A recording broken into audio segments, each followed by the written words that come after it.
नमस्कार। CEC Gurukulam consortium for educational communication के माध्यम से मैं सत्यम तिवारी आप सभी का हार्दिक स्वागत करता हूं। Brief survey of yoga traditions. योग की जो परंपरा है भारतीय ज्ञान ग्रंथों में, भारतीय सांस्कृतिक ऐतिहासिक परिप्रेक्ष्यों में किस प्रकार से उसका उदाहरण मिलता है, किस प्रकार से उसकी व्याख्याएं मिलती हैं, इसके बारे में हम चर्चा करने जाएंगे। आज का जो विषय रहने वाला है वह रहने वाला है वेदों में योग। जो योग विद्या है वह वेदों में किस प्रकार से प्राप्त होती है, उसके उदाहरण, उसके रेफरेंसेस, उसके अवयव, उसकी संरचना, उसकी संकल्पना, उसके कॉन्सेप्ट्स किस प्रकार से पाए जाते हैं वेद के ग्रंथों में, इसके बारे में चर्चा करने हम चाह रहे हैं। वेदों में आप देखोगे तो वेद भारत ही नहीं पूरे विश्व की, वेद भारत ही नहीं पूरे विश्व की ज्ञान परंपरा के सबसे प्राचीन ग्रंथ हैं। यूनेस्को ने भी उसको वर्ल्ड हेरिटेज की संज्ञा दी है। जब आप यह समझते हैं कि वेद पूरे विश्व के सबसे प्राचीन ग्रंथ हैं और वेदों में योग के उदाहरण मिलते हैं, योग के रेफरेंसेस मिलते हैं, तो इस बात से हम यह समझ सकते हैं कि योग भी वैदिक काल से चल रहा है, योग भी असंख्य काल से, असंख्य वर्षों से चल रहा है। वेद के जो संहिता हैं उनमें योग के जो संकल्पनाएं हैं उसका विस्तृत वर्णन मिलता है। यदि आप योग दर्शन के या योग विद्या के उत्पत्ति की बात करते हैं, जो हमने पहले पुराने एपिसोड्स में बात की हुई है कि योग विद्या का उद्भव कहाँ से हुआ है, योग विद्या आया कहाँ से है, who is the first proponent of yoga, who is the first founder of yoga, who is the first teacher of yoga, योग का प्रथम वक्ता कौन है, तो वेद भी वही कहते हैं और योग भी वही कहता है। वेद भी हिरण्यगर्भ की ही उपासना करता है और योग भी कहता है कि हिरण्यगर्भ ने ही योग का ज्ञान सबसे प्रथम दिया है। तो इन दोनों परंपराओं में एक तारतम्यता, एक सिमिलैरिटी हमें देखने में जान पड़ती है। याज्ञवल्क्य स्मृति योग का एक अच्छा ग्रंथ माना जाता है जिसमें श्लोक मिलता है, हिरण्यगर्भ योगस्य वक्ता नान्यः पुरातन। और ऋग्वेद भी यही कह रहा है, हिरण्यगर्भः समवर्तताग्रे भूतस्य जातः परितेक आसीत्। ऋग्वेद और याज्ञवल्क्य स्मृति एक ही बात की ओर इशारा कर रहे हैं कि योग का जो उद्भव है या वेद का जो उद्भव है या ज्ञान का उद्भव है, योग भी ज्ञान ही है और वेद शब्द भी वेद धातु से बना है जिसका अर्थ ज्ञान ही है। दोनों ही परंपराएं हिरण्यगर्भ के को अपना एक तरह से संकल्पना को देने वाला बताते हैं। अब हम बात करते हैं कि जो वेद शब्द जो हम कह रहे हैं कि वेदों में योग, तो वेद क्या है, कैसे समझें कि वेद के कितने प्रकार हैं, वेद है क्या। तो हमने बताया वेद भारतीय परंपरा और विश्व परंपरा के सबसे प्राचीन ग्रंथ हैं।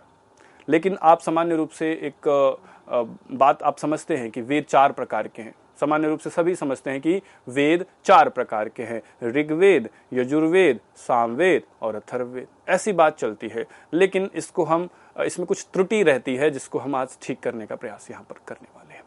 जब वेदों के भाग की बात की जाती है, वेदों के अवयव की बात की जाती है, तो उसमें 4 प्रकार के ग्रंथ आते हैं। जब वेद साहित्य की बात होती है, वैदिक लिटरेचर की बात होती है, तो उसमें 4 प्रकार के साहित्य की बात होती है, जिसमें पहला जो प्रकार है साहित्य का वह है संहिता। पहला प्रकार क्या है? संहिता। संहिता का अर्थ होता है मंत्रों का संकलन, collection of mantras, collection of suktas, collection of prayers. संहिता मंत्रों का जो कलेक्शन है, मंत्रों का जो संकलन है वह है संहिता। दूसरे प्रकार के जो ग्रंथ हैं वे हैं ब्राह्मण ग्रंथ, जिनमें यज्ञ यागादि की बात होती है। यज्ञ को किस प्रकार से करना है, उसकी पूरी व्यवस्था कैसे रहेगी, बल वेदी कैसे बनेगी, अग्निहोत्र कैसे होगा, ऋषियों की संख्या किस प्रकार से होगी, ये सारा का सारा जो ज्ञान है वो ब्राह्मण ग्रंथों में मिलता है। तीसरा जो कंपोनेंट है, तीसरा जो अवयव है वह है आरण्यक ग्रंथ। आरण्यक का जो अर्थ होता है वह होता है वन या जंगल, है ना। वन के मध्य जो ज्ञान प्राप्ति किया जाए, मतलब जो ज्ञान सॉलिट्यूड में, एकाग्रता में, एकांते मठिका मध्य, एकांत अवस्था में प्राप्त किया जाए, जिसके लिए बहुत ज्यादा ध्यान की आवश्यकता पड़ती है, उसको हम आरण्यक ज्ञान कहेंगे। तो इसमें भी यज्ञ यागादि की माध्यम से जो ज्ञान की प्राप्ति है या शुद्धि की प्राप्ति है उसकी चर्चा होती है। और जो चौथे प्रकार के ग्रंथ हैं, आप लोगों ने इसका नाम अवश्य सुना होगा, वे हैं उपनिषद। उपनिषद का अर्थ क्या होगा?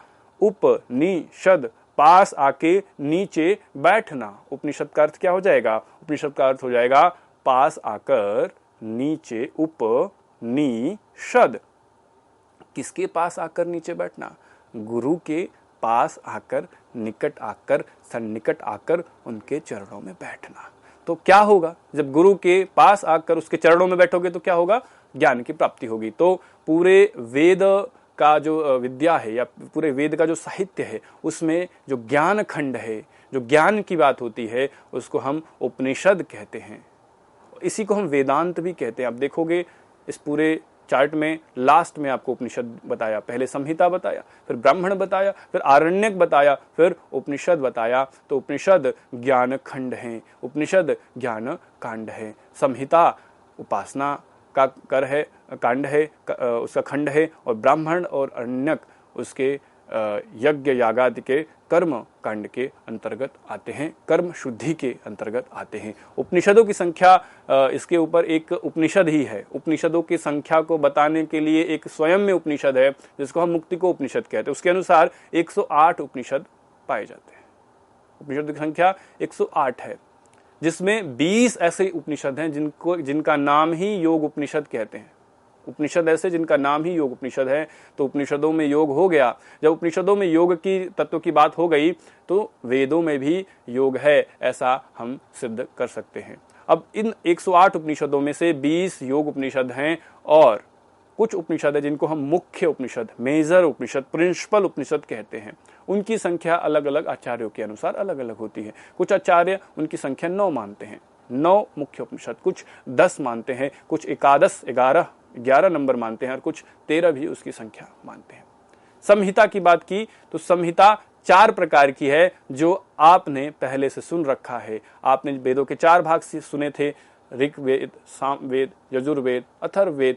वे वेदों के नाम नहीं, वो संहिताओं के नाम है। तो ऋग्वेद संहिता, सामवेद संहिता, यजुर्वेद संहिता और अथर्ववेद संहिता। तो एक जो भ्रांति थी वो हमने आज इस माध्यम से दूर कर ली है। अब हम बात करने जा रहे हैं कि वेदों में अर्थात वेद के संहिताओं में, ऋग, यजुर, साम, अथर्व, इन चारों संहिताओं में योग का किस प्रकार से वर्णन होता है। और जब हम योग की बात करेंगे तो हम यहाँ पर महर्षि पतंजलि कृत पातंजल योग सूत्राणि के 2 अध्याय में जो वर्णित सूत्र है जो इस प्रकार से जाता है, यम नियम आसन प्राणायाम प्रत्याहार धारणा ध्यान समाधयो अष्टावंगानी, जिसके 8 अंग हैं। तो वेदों की जब हम बात करेंगे तो हम संहिताओं की बात करेंगे, और जब योग की बात करेंगे तो अष्टांग योग की बात करेंगे। ये संकल्पना आपने यहाँ पर समझी है। तो जब अगर वेदों के का सूक्ष्म निरीक्षण करें, आप उसको माइक्रोस्कोपिक व्यू से अगर आप देखोगे तो आपको जो पातंजल योग का जो अष्टांग योग है वो डायरेक्टली नहीं मिलेगा। वहां पर कोई अष्टांग योग, यम नियम आसन प्राणायाम प्रत्याहार धारणा ध्यान समाधि इस प्रकार का कोई मंत्र नहीं मिलेगा। लेकिन यदि आप उसका सूक्ष्म निरीक्षण करेंगे, माइक्रोस्कोपिक पर्सपेक्टिव से जो अगर आप उसको पढ़ेंगे, लाइन बाय लाइन पढ़ेंगे, तो उसके बहुत सारे मंत्रों में यत्र तत्र आपको डिफ्यूज्ड फॉर्म में, विस्तृत रूप में वेद में योग की संकल्पनाएं आपको मिलेंगी ही मिलेंगी। और एक क्षेमकरण दास त्रिवेदी जी हैं जिन्होंने भाष्य लिखा है, उन्होंने अथर्ववेद में एक मंत्र में अष्टायोगः शब्द का उन्होंने उसमें प्रयोग किया है। तो उससे अष्टायोगः से वो पातंजल योग सूत्राणि के अष्टांग योग की बात वो करते हैं। तो एक बात यहाँ पर समझने जैसी हो गई कि पातंजल योग जो अष्टांग योग है उसका एग्जैक्ट स्वरूप, यथार्थ स्वरूप नहीं मिलेगा, लेकिन उस पूरे ज्ञान परंपरा में अधिकांशतः जगह पर आपको ये सारी बातें देखने को मिल जाएगी। अब हम शुरुआत करते हैं वेदों में यम और नियमों का क्या स्वरूप रहा है। वेदों में आप देखोगे तो अधिकांशतः जगह पर अगर आप ये बात कहें कि वेदों का जो योग का स्वरूप है वह यम नियम पर ही बल देता है, वेदों का जो योग का स्वरूप है वह यम नियम पर ही फोकस करता है, यम नियम पर ही बल देता है, तो यह बात अतिशयोक्ति नहीं होगी। वेद का पूरा ज्ञान यम नियम को केंद्र में रख चलता है। क्या करना है, क्या नहीं करना है, इस पर बहुत ज्यादा बल वेद की संहिताओं में दिया गया है। बात हम करते हैं यमों की, जिसमें पहला यम है, आपको पता है, अहिंसा। 5 यम कौन कौन से हैं? अहिंसा, सत्य, आस्तेय, ब्रह्मचर्य, अपरिग्रह। अहिंसा, सत्य, आस्तेय, ब्रह्मचर्य, अपरिग्रह यमाः। अहिंसा, सत्य, आस्तेय, ब्रह्मचर्य और अपरिग्रह। पहला हम बात करने जा रहे हैं अहिंसा। वेद के संहिताओं में, वैदिक ग्रंथों में कहां कहां पर पाए जा रहे हैं, ये चर्चा ऋग्वेद में आपको मिलेगी। मास्त्रे घनंतम सोमीनः। जो व्यक्ति किसी अन्य की हिंसा नहीं करते हैं एवं सदाचारियों को प्रोत्साहित करते हैं, उनकी प्रत्येक स्थिति में जीत होती है। तो यहाँ पर हिंसा को नहीं करने की बात कही गई है। हिंसा का न होना, हिंसा का अभाव ही अहिंसा है। यजुर्वेद के 16/3 में आपको मिलेगा, मा हिंसी पुरुष जगत। योग के उपासक को अहिंसा का पालन करना चाहिए। तो अहिंसा का एक सुंदर स्वरूप ऋग्वेद, यजुर्वेद, ऋग्वेद 7/32/9, यजुर्वेद 16/3 में आपको मिलेगा। एक कहता है कि सदाचारियों को प्रोत्साहित करें, हिंसा न करें तो आपकी जीत होगी। जीतने के लिए किसी की हिंसा करना आवश्यक नहीं है। सामान्य रूप से हम यही समझते हैं कि किसी की हार में हमारी जीत है। किसी परिस्थिति में कोई हारेगा तो ही मैं जीतूंगा, ऐसा कहना सत्य नहीं है। ऋग्वेद के अनुसार वो ये कहते हैं, यदि आप सबको प्रोत्साहित करते हो, हिंसा नहीं करते हो, तो आपका जो भी कार्य है वो सदकार्य बन जाएगा। जो भी कर्म है वो कर्म योग बन जाएगा, और कर्म योग ही कर्मों की कुशलता है, परफेक्ट एक्शन है, और उसमें सफलता मिलती ही मिलती है। तो ये बात, अहिंसा का इतना सुंदर स्वरूप आपको ऋग्वेद, यजुर्वेद में मिलता है। अब हम बात करने जा रहे हैं सत्य का स्वरूप क्या है, सत्य किस प्रकार से बताया गया है। तो यदि हम यह कहें कि संपूर्ण वैदिक वांग्मय, वांग्मय का अर्थ होता है लिटरेचर, संपूर्ण वैदिक वांग्मय, संपूर्ण वैदिक ब्राह्मण वांग्मय में आपको संहिता भी मिलेगा, आपको ब्राह्मण भी मिलेगा, आपको आरण्यक भी है और उपनिषद भी आता है। तो सत्य को संपूर्ण वैदिक वांग्मय का सार तत्व कहना उचित जान पड़ता है। इसमें कोई भी अतिशयोक्ति नहीं है, कोई भी अलंकार नहीं है। सत्य ही है जो केंद्र है। यम नियम मैंने केंद्र बताया, और यम नियम में जो केंद्र सबसे जान पड़ता है वो सत्य है। और सत्य के लिए किस शब्द का प्रयोग किया गया है? ऋत। किसका प्रयोग किया गया है? ऋत। और जो ऋत को जानता है वही ऋषि है। जो ऋत को जानता है, जो सत्य को जानता है, वही ऋषि है। तो इतना सुंदर शब्द ऋत हमें सत्य के रूप में वेदों में मिलता है। और सत्य का पालन किस प्रकार से करना है, वेद क्या बताते हैं? सत्य का पालन, सत्य व्रत या व्रत ओथ, जो हम कहते हैं व्रत हमने लिया है कि हम इस प्रकार से अपना कंडक्ट करेंगे, तो सत्य व्रत के रूप में, व्रतों के रूप में सत्य का पालन होता था कि कुछ भी हो, कुछ भी मैं सह लूंगा लेकिन सत्य का पालन करूंगा। ये व्रत है, ये ओथ है, ये डिटर्मिनेशन है। इस प्रकार से सत्यव्रत के रूप में इसका प्रयोग सत्य का किया जाता था वैदिक वांग्मय में। और इसके साथ ही ऐसा सत्य नहीं होना चाहिए जो हिंसक हो।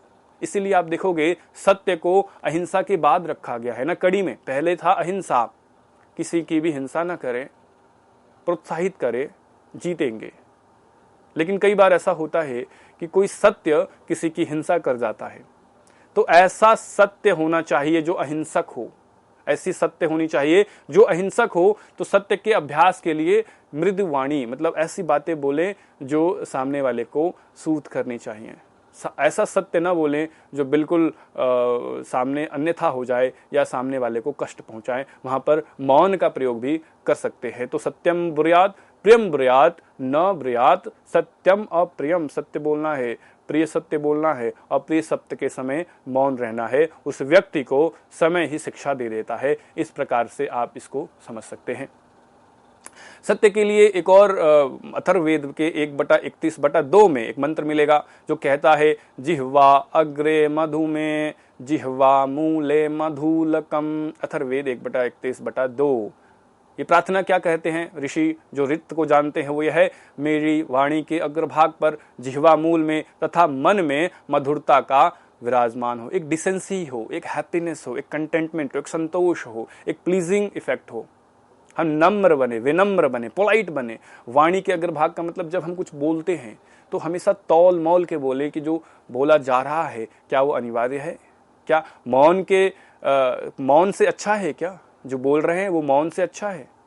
उसके बाद जिसके लिए बोला जा रहा है उसके लिए फायदेमंद है कि नहीं है, और उसको किस प्रकार से वो चोट पहुंचा रहा है कि नहीं पहुंचा रहा है। तो इस प्रकार से वाणी के अग्रभाग में, जिह्वा के मूल में और मन और बुद्धि में तो सोच समझ कर बोलने की बात, मधुरता की बात, डिसेंसी की बात, पोलाइटनेस की बात कही गई है सत्य के माध्यम से।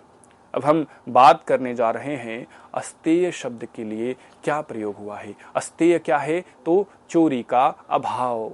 ये इसका अभाव कि मेरे पास अभाव है। अस्तेय का अर्थ अगर आपको समझना है तो आप इस प्रकार से समझें कि मेरे पास कुछ नहीं है, मेरे पास कुछ कमी है, मेरे पास विपत्ति है, इसका ही अभाव। तो अभाव का अभाव ही अस्तेय है, अस्तेय। और इसका उल्टा क्या होगा? स्तेय।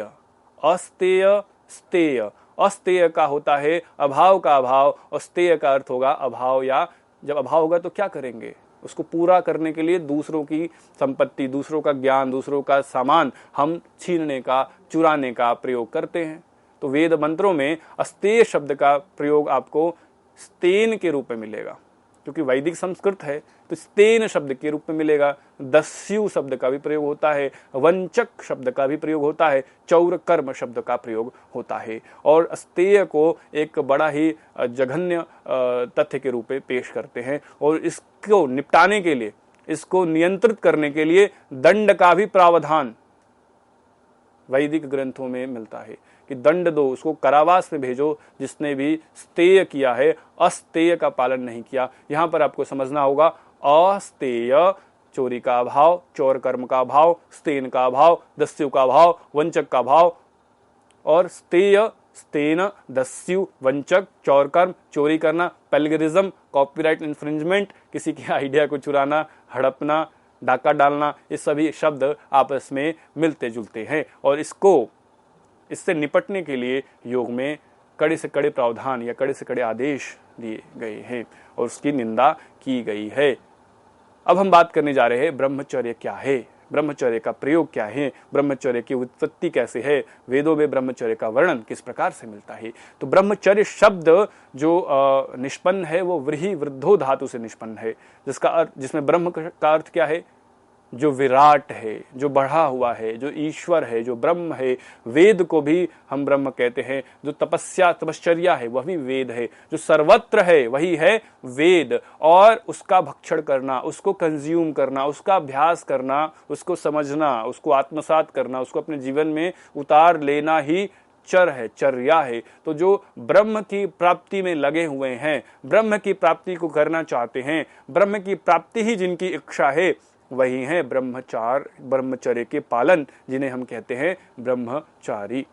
तो ब्रह्मचर्य शब्द का आपने व्युत्पत्ति देखी। आपको ऋग्वेद में एक मंत्र मिलेगा, आदंगिराह प्रथमम दधिरे वयम इंद्रग्नयः क्षम्यामे सुकृत्यया।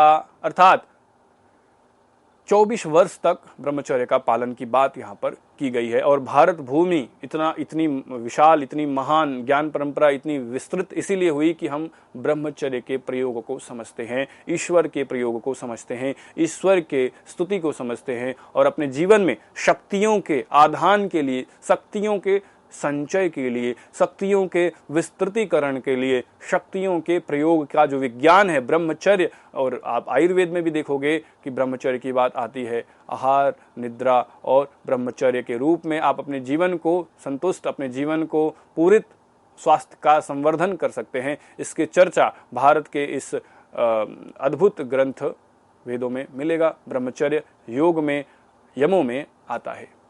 अब हम बात करने जा रहे हैं अपरिग्रह। अपरिग्रह, परिग्रह का अर्थ हो जाएगा अपने चारों तरफ बहुत सारी संपत्ति रखना, इकट्ठा करना, होर्ड रखना, होर्डिंग करना, ग्रीड, लालच जिसकी बात करते, जिसकी आवश्यकता भी नहीं है आपको, उसको अपने पास रखना। इसलिए रखना कि बस मुझे चाहिए, लालच है। करना क्या है वो हमें नहीं पता। तो वैदिक संहिताओं में अनगिनत बार अपरिग्रह शब्द का प्रयोग आपको मिलेगा। एक मंत्र आपने अवश्य सुना होगा, यजुर्वेद का 40/1 मंत्र है जो कहता है, ईशावास्यमिदं सर्वं यत्किंच जगत्यां जगत् तेन त्यक्तेन भुञ्जीथा मा गृधः कस्य स्विद्धनम्। ईशावास्यमिदं सर्वम, ये संपूर्ण सृष्टि है ना, वो ईश्वर से ही व्याप्त है। तो आप क्या पाओगे और क्या छोड़ोगे? त्याग जैसा कुछ है ही नहीं, पाने जैसा कुछ है ही नहीं। तो जो आपका है आप उसी का त्याग भाव से भोग करो, आप उसको कंज्यूम करो, उसको यूटिलाइज करो, लेकिन त्याग भाव से उसका भोग करना है। ऐसी बात अपरिग्रह के रूप में यहां पर यजुर्वेद के इस मंत्र में की गई है। अब हम वेदों में नियमों की बात करते हैं। नियम आपको 5 मिलेंगे: शौच, संतोष, तप, स्वाध्याय और ईश्वर प्रणिधान। शौच, संतोष, तप, स्वाध्याय, ईश्वर प्रणिधान 5 शौच हैं जो योग के अष्टांग योग में आपको महर्षि पतंजलि कृत पातंजलि योग सूत्राणी में अष्टांग योग के अंतर्गत आपको मिलेंगे। तो जो पहला जो नियम है वह है शौच। 5 नियम: शौच, संतोष, तप, स्वाध्याय, ईश्वर परिधान। और जो पहला है शौच, शौच के लिए वेदों में जो शब्द का प्रयोग होता है वह है पूताः, पावन, पवित्र, पावमान, शुचि, सुंधामि, सुंधामि। ये जो विभिन्न परिभाषी शब्द हैं इनका प्रयोग वेदों में शौच के लिए मिलता है। जो 5 नियम में पहला नियम है शौच। और शौच भी किस प्रकार का? शौच भी 2 प्रकार का। एक बाह्य शौच जो हाइजीन है, जो शुद्धि है, नहाना धोना सफाई, ये बाह्य शौच है। और जो अंतःकरण की शुद्धि है वह भी उसको हम अंतः शौच करते हैं। इसके लिए एक मंत्र आपको मिलेगा: श्रोतम ते सुंधामि, चरित्रास्ते सुंधामि। यजुर्वेद में मिलता है कि जो हमारी वाणी है, जो हमारा स्रोत है, जो हमारा अंतःकरण है, जो मन बुद्धि अहंकार चित्त है, इसमें भी शुद्धि आनी चाहिए। बाहर से ही हाइजीन नहीं, अंदर से भी हाइजीन, इनर हाइजीन, उसको हम आंतरिक शौच कह सकते हैं। अब हम बात करने जा रहे हैं दूसरे नियम की, जिसका नाम है संतोष। 5 नियम है: शौच, संतोष, तप, स्वाध्याय, ईश्वर प्रणिधान। जिसमें पहला हमने शौच की बात कर ली, अब संतोष की बात कर रहे हैं। इसके लिए जो शब्दों का प्रयोग वेदों में मिलता है उनके नाम है संतोषवाची, तोषमानाः, तुष्यन्ति, तोषतमाः। ये जो शब्द हैं, विभिन्न प्रकार के शब्द हैं, इनका प्रयोग वेदों में संतोष शब्द के लिए किया जाता है। संतोष के लिए जो मंत्र ऋग्वेद के 10/34/13 में मिलेगा: अच्छैर्मा दिव्यः कृष्णमित कृष्व वित्ते रमस्य बहुमन्यमानः। मतलब जो कोई भी आपकी आजीविका है, एग्रीकल्चर करते हैं, कृषि करते हैं, जो भी आपका परिश्रम है, जो भी आपका पारिश्रमिकी आजीविका है, उसी को करें। और जितना उससे उत्पन्न होता है, अन्न मिलता है, जितना धन मिलता है, उसी में आप संतुष्ट रहें। ये बात संतोष के अंतर्गत ऋग्वेद में मिलेगा। अब हम तपश्चर्या, तप की बात करते हैं। तप भी एक महत्वपूर्ण नियम है। तप का जो वर्णन है वो आपको वेदों में मिलता है कि आपको तपश्चर्या करना है, आपको तपस्या रत रहना है। ये मंत्र आपको सामवेद में मिलता है। वैदिक संहिताओं में तप का एक विस्तृत वर्णन आपको मिलेगा। स्वाध्याय और ईश्वर प्रणिधानी 2 अंतिम नियम है। इसको हम देखकर आज की जो चर्चा है उसको समाप्त करेंगे। स्वाध्याय के रूप में ओमकार के जप को बताया गया। यजुर्वेद के 40/15 में ओमकार के जप को स्वाध्याय के रूप में बताया है। ओम क्रतौ स्मर। वेदों में ओम के जप को हम स्वाध्याय के रूप में जानते हैं। हम कौन हैं? तो हम ओमकार की ही एक कंडेंस्ड फॉर्म है। We are just embodied Omkar. Omkar पूरे विश्व की चैतन्यता है, और जब एक शरीर में बस जाए वो एक व्यक्ति बन जाता है। तो स्वाध्याय ओमकार के माध्यम से किया जा सकता है। तस्य वाचकः प्रणवः तज्जपस् तदर्थ भावनम। ये बात ओमकार से हम कर सकते हैं। और ईश्वर प्रणिधान की भी चर्चा वेदों में मिलती है। पूरे आप संहिताओं को देखें, प्रत्येक मंत्र ईश्वर की ही परिधान है, ईश्वर की ही स्तुति है। तो इस प्रकार से हम देखते हैं कि यम और नियम की चर्चा हमने वेद के संहिताओं में और अन्य ग्रंथों में देखा है। इसी प्रकार से हम अगले एपिसोड में बाकी के जो अंग हैं, यम के बाद नियम, नियम के बाद आसन, प्राणायाम, प्रत्याहार, धारणा, ध्यान, समाधि, इस प्रकार से पूरे अष्टांग योग को वेद के ग्रंथों में, वैदिक संहिताओं में, वेद वाङ्मय में ढूंढने का प्रयास करेंगे। इसी प्रकार से आशा है आपने इस पूरे लेक्चर को ध्यान से सुना है। नमस्ते, हरिओम।